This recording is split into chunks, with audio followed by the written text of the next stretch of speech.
أعوذ بالله من الشيطان الرجيم. بسم الله الرحمن الرحيم. الرحمن علم القرآن خلق الإنسان علمه البيان. الشمس والقمر بحسبان والنجم والشجر يسجدان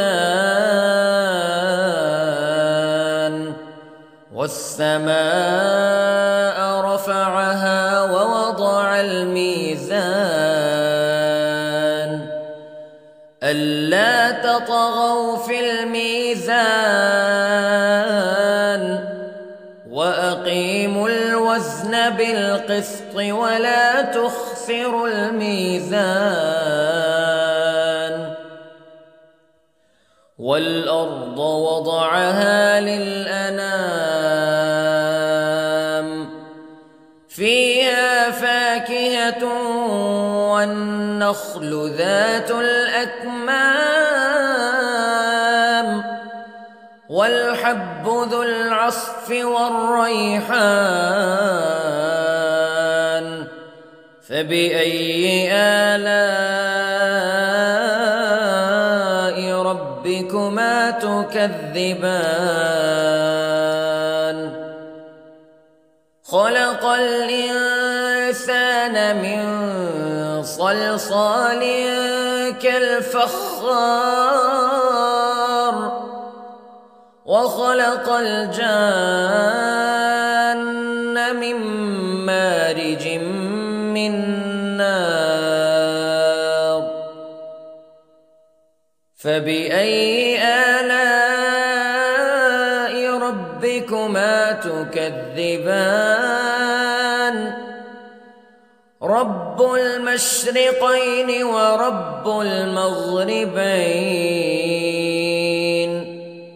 فبأي آلاء ربكما تكذبان. مرج البحرين يلتقيان بينهما برزخ لا يبغيان فبأي آلاء ربكما تكذبان. يخرج منهما اللؤلؤ والمرجان فبأي آلاء ربكما تكذبان. وله الجوار المنشآت في البحر كالأعلام فبأي آلاء ربكما تكذبان. كل من عليها فان ويبقى وجه ربك ذو الجلال والإكرام فبأي آلاء ربكما تكذبان.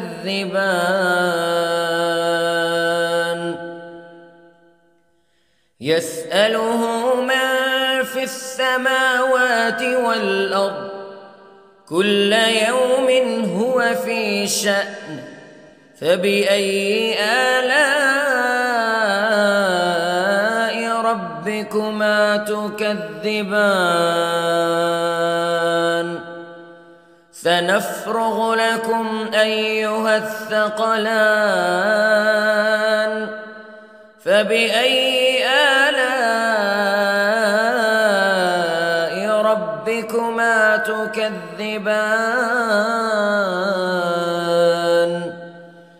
يا معشر الجن والإنس استطعتم أن تنفذوا من أقطار السماوات والأرض فانفذوا لا تنفذون إلا بسلطان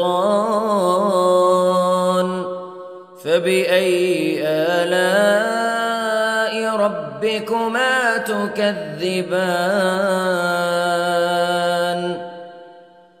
يرسل عليكما شواظ من نار ونحاس فلا تنتصران فبأي آلاء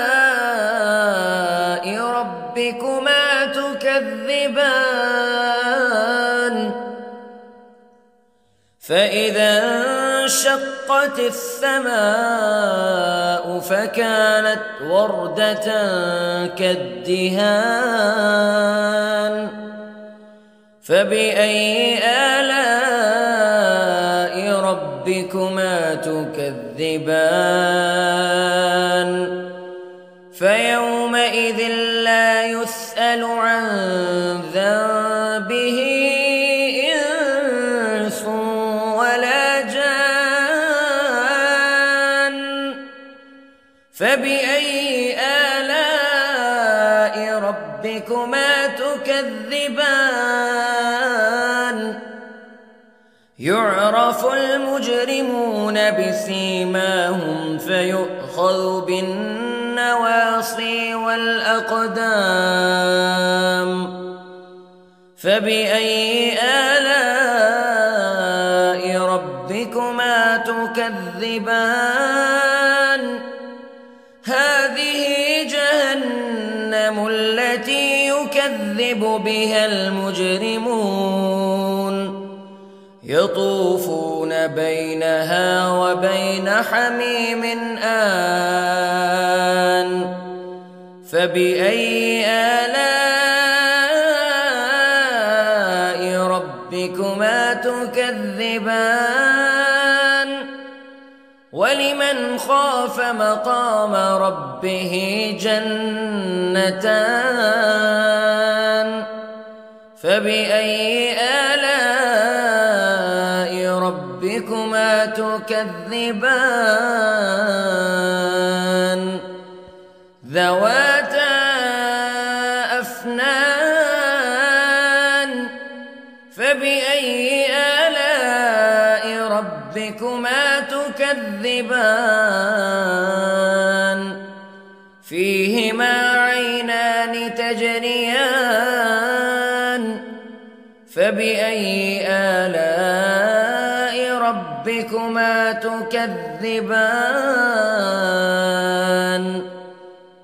فيهما من كل فاكهة زوجان فبأي آلاء ربكما تكذبان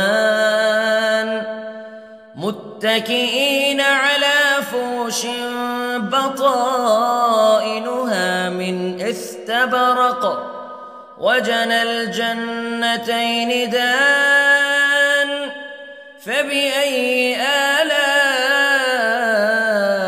ربكما تكذبان فيهن قاصرات الطرف لم يطمثهن إنس قبلهم ولا جان فبأي آلاء ربكما تكذبان كأنهن الياقوت والمرجان فبأي آلاء ربكما تكذبان هل جزاء الإحسان إلا الإحسان فبأي آلاء ربكما تكذبان ومن دونهما جنتان فبأي آلاء ربكما تكذبان مدهامتان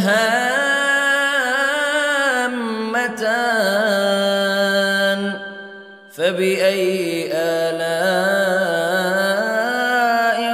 ربكما تكذبان فيهما عينان نضاختان فبأي آلاء ربكما تكذبان فيهما فاكهة ونخل ورمان فبأي آلاء ربكما تكذبان فيهن خيرات حسان فبأي آلاء ربكما تكذبان حور مقصورات في الخيام فبأي آلاء ربكما تكذبان لم يطمثهن إنس قبلهم ولا جان فبأي آلاء ربكما تكذبان متكئين على رفرف خضر وعبقري حسان فبأي آلاء ربكما تكذبان تبارك اسم ربك ذي الجلال والإكرام